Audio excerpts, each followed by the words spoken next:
Sir. இப்போ தனிப்பட்ட முறையில ஒரு கார்ப்பரேட் கம்பெனியோட டீம் வின் பண்ணியிருக்கு. அவங்க கொண்டாடுறாங்க. அது ஓகே. அது அவனோட விருப்பம். அப்படி இருக்கிறப்ப மக்கள் வந்து ஏன் தன்னுடைய உயிர வந்து பணயம் வச்சு இவ்ளோ கூட்டத்துக்கு நடுவுல போணுங்கிறது அவசியமே கிடையாது. அப்ப மக்கள் மேலயும் இதுல தப்பு இருக்குங்கிறது தெரிய வருது. நம்மளால பார்க்க முடியுது. இத பத்தி என்ன நினைக்கிறீங்க? மக்கள் வந்து ஒரு சமூக விலங்கு. சரிங்களா? மக்களும் ஒரு விலங்கு தான்.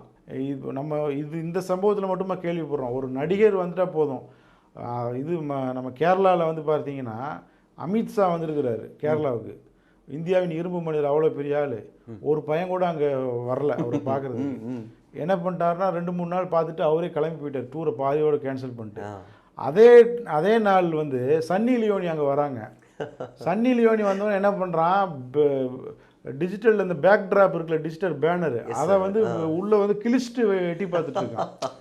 அப்போ மக்கள் மத்தியில் இருக்குது. கீர்த்தி சுரேஷ் ஒரு மொபைல் ஷாப் ஓப்பன் பண்ண வந்தால் உடனே அங்கே போய் குமிறான். ஏதாவது ஊர் பேரே தெரியாத நடிகை, சீரியல் நடிகை நமக்கு நிறைய பேர் தெரியாது. சார் இப்போ அவங்க மேல அழகின்னு சொல்லிட்டு அந்த மோனலிஷா அந்த பொண்ணு கேரளா வந்ததுக்கே கும்பமேள அழகி அந்த பொண்ணு பாட்டுக்கு ஏதோ ஊசி பாசி விற்கிறாங்க. அவங்க வித்துட்டு போகிறாங்க, விட்டுற வேண்டியது. ஆனால் இப்போ அது பழப்புலேயும் மண்ணள்ளி போட்டாங்க. விட்டுட்டு போக வேண்டியதான். என்னன்னா, ஒரு பிரபலமாக ஒரு விஷயத்தை வந்து சொல்லிட்டா உடனே அங்கே போய் குமியிறது. ஒரு கடையை வந்து ஒருத்தன் யூடியூப்பில் வந்து வீடியோ போட்டான்னு சொன்னால் உடனே அந்த கடையில் டீ நல்லாவே இருக்காது, பன் பட்டர் ஜாம் நல்லாவே இருக்காது. ஆனால் எப்போ பார்த்தாலும் அந்த கடையில் 1000 பேர் நிற்கிறான். அந்த கடைக்காரருக்கே தெரியல ஏன் அவ்வளோ பேர் வரான்னு சொல்லி. அப்போ மக்கள் வந்து கொஞ்சமாவது யோசிக்கணும். இந்த யூடியூப் ரிவ்யூ பார்க்குறது, இந்த மீடியா மோகம். கேரளாவில் கூட சொல்லுவாங்க அந்த மாதிரி கிடையாது, நடிகர்கள்லாம் வந்தால் வந்து பெருசாக யாரும் ரெஸ்பான்ஸ் பண்ண மாட்டாங்கன்னு சொல்லுவாங்க. அந்த கேரளாலேயே அப்படி நடந்திருக்குது சன்னி லியோனுக்கு. அப்போ இப்போ ஒரு நடிகை வந்திருக்காங்க, ஹனி ரோஸ்னு ஒரு நடிகை.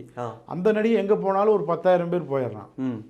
அப்போ மக்கள் மேலே இந்த மாதிரியான சில தவறுகள்லாம் இருக்கத்தான் செய்யும். ஹனி ரோஸுங்கிற நடிகை வந்து பார்த்தீங்கன்னா கடத்திறப்பு விழாக்குன்னு ஒரு நடிகை. அவங்க சினிமாவில் நடிக்கிறது கிடையாது. எங்கே கடத்திறப்பு விழா நடந்தாலும் அந்த நடிகையை புக் பண்ணி கூட்டிகிட்டு போயிடுறாங்க. அவங்க போனாங்கன்னா ஒரு 10,000 பேர் வந்துடுறான். எல்லா மீடியாவில் நியூஸ் வந்துடுது. இப்போ அந்த மாதிரி ட்ரெண்டு வந்து ரொம்ப மோசமாக போயிட்டுருக்கு. அதாவது பிரியாணி நீ சாப்பிட்டதே இல்லையா?